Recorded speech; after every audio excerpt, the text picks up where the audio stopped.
सभी सुंदर साथ जी के चरणों में कोटान कोट प्रेम प्रणाम।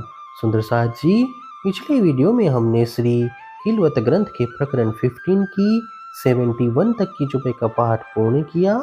आज हम आगे की चौपाइयों का पाठ करेंगे। सुंदर साथ जी, अगर आपको यह वीडियो अच्छा लगे तो प्लीज़ लाइक करें और जो भी सुंदर साथ आपके साथ जुड़े हुए हों उन सबको भी यह वीडियो अवश्य शेयर करें। सुंदर साथ जी, जिन्होंने अब तक हमारे इस चैनल को सब्सक्राइब नहीं किया, वे प्लीज़ इस चैनल को सब्सक्राइब कर दें ताकि आने वाले नई वीडियो का नोटिफिकेशन आपको तुरंत मिल जाए। हक संदेशे लेत हो, कौन तरफ तुम सो हक, आया इलम खुदाई तुम पे, तिन में जरा न सक। तुम श्री राज जी का संदेश तो प्राप्त कर रही हो, क्या तुम्हें ज्ञात है कि धामधनी तुम्हारी किस ओर है? तुम्हें परब्रह्म परमात्मा का ज्ञान प्राप्त हुआ है, इसमें लेस मात्र भी संदेह नहीं है।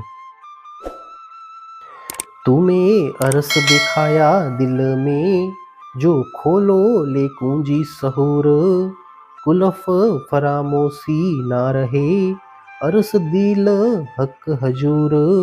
इस तारतम ज्ञान रूपी कुंजी से हृदय के पट खोलकर विचार पूर्वक देखोगे तो ज्ञात होगा कि सतगुरु ने तुम्हारे हृदय में ही परम धाम दिखा दिया है। तब यह भ्रांति रूप नींद का ताला भी नहीं रहेगा और तुम अपने हृदय धाम में ही स्वयं को धाम धनी के अति निकट पाओगी। बिना विचारे रहत है तुम पे हक इलम, ये सहुर रूहे पहुँच ही, तब ही उड़े तिलसम। तुम्हारे पास परब्रह्म परमात्मा का दिया हुआ तारतम्य ज्ञान है, तथापि तुम इस पर विचार किए बिना व्यर्थ ही समय व्यतीत कर रही हो। इस ज्ञान की समझ ब्रह्म आत्माओं तक पहुँचते ही माया का तुच्छ आवरण उसी समय उड़ जाना चाहिए। तीन उमतक ही खेल में, एक रूहे और फिरस्ते, तीसरी खलक आम जो, ये सब लरे शरीयत जे। इस नश्वर जगत के खेल में 3 प्रकार की सृष्टि कही गई है। उनमें से एक ब्रह्मात्माएं तथा दूसरी ईश्वरी सृष्टि है। तीसरी जो जीव सृष्टि कहलाती है, वे सभी कर्मकांड को लेकर परस्पर लड़ती झगड़ती है। कुन्न से और नूर से ये दो पैदास, रूहे उतरी अरस अजीम से, कही असल खासल खास। परमात्मा के द्वारा हो जा कहने से जीव सृष्टि तथा अक्षर ब्रह्म से ईश्वरी सृष्टि की उत्पत्ति हुई है, किंतु ब्रह्म आत्माएं सर्वश्रेष्ठ धाम से अवतरित हुई हैं और उनको कुरान में खासल खास कहा है। ये इल्म इलाही देत हो, तो भी छूटत नहीं तिलसम, हक के पहले कहया भूलोगे, न मानोगे हुक्म। इस प्रकार मैं तुम्हें यह ब्रह्म ज्ञान दे रहा हूँ, तथापि यह तुच्छ माया तुमसे नहीं छूट रही। धामधनी ने तुम्हें पहले ही कह दिया था कि तुम भूलोगी और मेरे आदेश को नहीं मानोगी। सोई बातें अब मिली, भूल गईया घर तुम, भूली आप और हक को, भूलिया अकल इलम। धामधनी के द्वारा पहले कही हुई ये सभी बातें अब सत्य सिद्ध हो रही है, क्योंकि तुम अपने घर को ही भूल गई हो। इतना ही नहीं, तुम स्वयं को तथा धामधनी को भी भूल गई हो। तुम अपनी मूल बुद्धि तथा ज्ञान को भी भूल गई हो। फुरमान रसूल ले आइया, रूह अल्लाह संदेश से, असल इल्म दे दे थके, अंजू न आवे अकल में ए।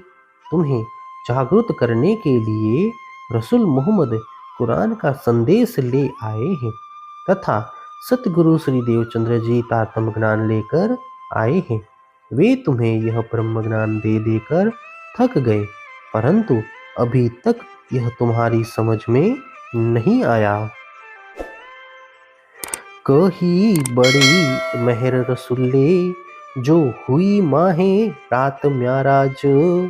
फजर होसी जाहिर, सो रोज कयामत है आज।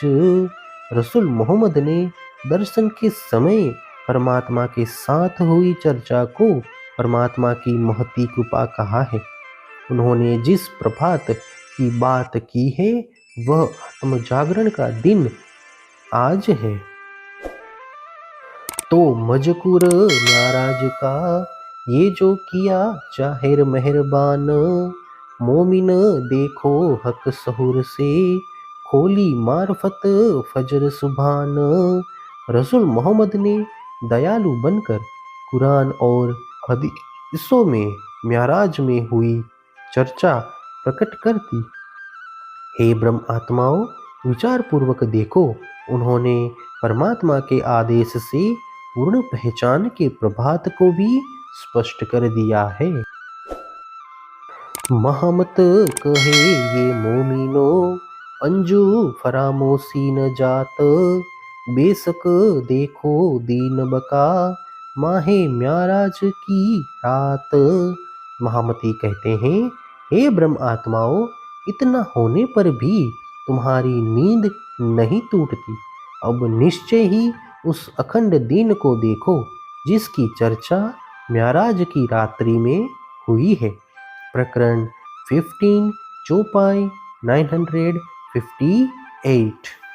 हे सुंदर साथ जी, इसी के साथ श्री खिलवत ग्रंथ का प्रकरण 15 पूर्ण होता है।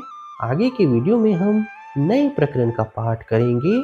सुंदर साथ जी, अगर आपको यह वीडियो अच्छा लगा तो प्लीज़ लाइक, शेयर और सब्सक्राइब अवश्य कर दें। प्रणाम जी।